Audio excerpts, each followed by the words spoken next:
I know the title of this hearing is the state of the international financial system, but before we get into that, I wanted to quickly discuss a tax issue. The IRS recently announced that corporate alternative minimum tax refunds received under the Tax Cuts and Jobs Act will no longer be subject to sequestration, but AMT refunds received by taxpayers in lieu of claiming bonus depreciation under Section 168 will remain subject to sequestration. Taxpayers earn no interest on AMT prepayments and are counted dollar for dollar against future liabilities. These prepayments operate as interest-free loans to the government that remain until the taxpayer incurs a liability to which the AMT credit is applied. In many cases, these prepayments extend for decades.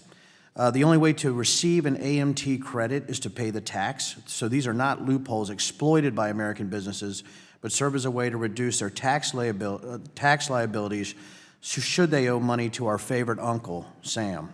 I don't support a policy that treats these taxpayers differently, particularly in the case where the AMT credits represent prepayments or overpayments of tax and should not be subject to sequester.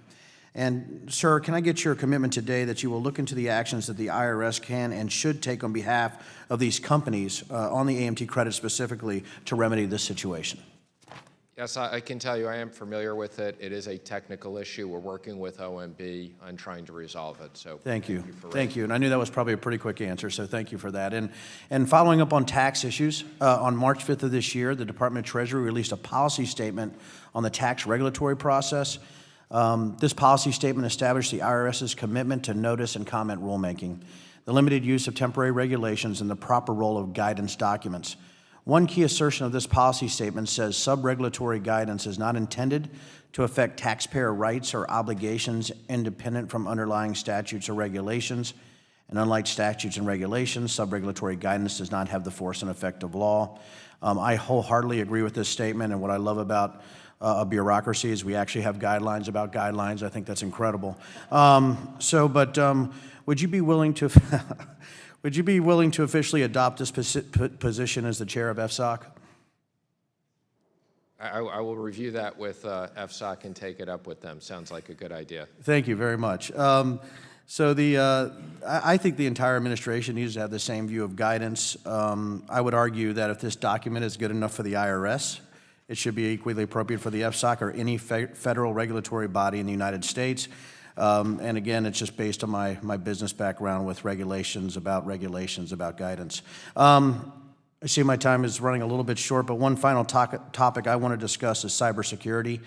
In June of 2017, Treasury issued a report titled Non-Bank Financial Fintech and Innovation. In this report, Treasury states, regulatory fragmentation, overlap, and duplication, however, can lead to ineffective regulatory oversight and inefficiencies that are costly to the taxpayers, consumers, and businesses. By the way, Mr. Secretary, I think you can see a theme in my questioning today. The report also says that cybersecurity is addressed among a broad group of federal and state regulators through the Financial and Banking Information Infrastructure Committee, FBIIC. When the prudential regulators were here last week, this is something I talked about. I also know that the FBIIC, or the Financial and Banking Information Infrastructure Committee, is chaired by Treasury and comprised of over 15 members from additional regulators. Can you quickly discuss how Treasury is working with the numerous regulatory bodies to harmonize cybersecurity regulations to protect consumers without creating too cumbersome a framework? Yes, thank you. It is a major priority of mine. We've added additional resources to the department. We've met with public and private partnerships on this. And we really have two tasks. One is harmonization across the regulators. We've recently had a productive meeting with the bank CEOs and the regulators on that.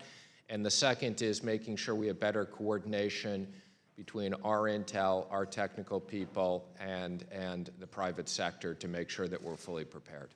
Thank you very much. I think just in closing, I would ask, as we go forward, I would just hope that we don't have any guidance come out about sub-regulatory guidance, which is about the guidance that's actually not regulations. Thank you, and I yield my time.